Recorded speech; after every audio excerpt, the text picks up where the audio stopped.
बघा मी स्वतः घातली मस्तपैकी नऊवारी असं मस्त असा गेटअप केला, रेडी झाली लग्नासाठी। आणि ही आहे आमची प्रणिता आणि हा आमचा रोहन, नवरा नवरी। मस्तपैकी छान दिसतं की नाही जोडी अशीच। आता आम्ही म्हटलं फोटोशूट थोडे केलेले दाखवते। हा आहे आमचा स्पर्श आणि ही आहे माझी मोठी जाऊबाई, ही आहे नवरीची आई जी की लागते माझी काकी।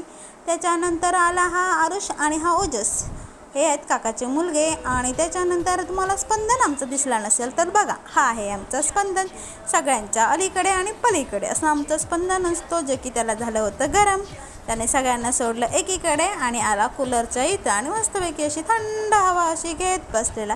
तेवढ्यात दिसला मला आमचा स्पंदन बाळ। चला तर म्हटलं आता एवढं सगळं आतमध्ये सगळ्या लेडीजच्या ओट्या भरायच्या होत्या, ते काम करून आत्ताच कुठे फ्री झाली होती। म्हटलं आता थोडंसं चेंज करून घेऊया आणि बाहेर येऊन बसूया। सो आम्ही बसलोच होतो। हे बघा छानपैकी असं, ही बघा ही मी आहे पिंक कलरची साडी घालून, आणि असं समोर चाललं होतं नवरा नवरींचे 7 फेरे, ते मस्तपैकी बसून एन्जॉय करत होतो।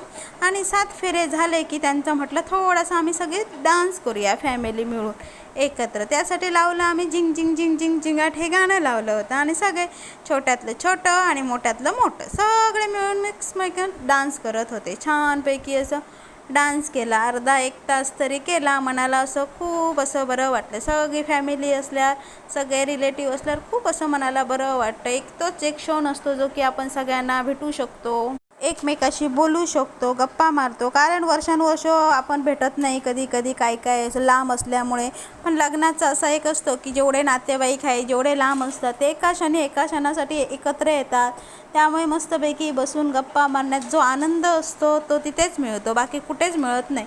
अदरवाईज आपण कधी असं एकत्र येत नाही, काहीतरी समारोह फंक्शन वगैरे असे असतात तेव्हाच येतं, जास्त करून लग्न वगैरे असतो तेव्हाच येतो।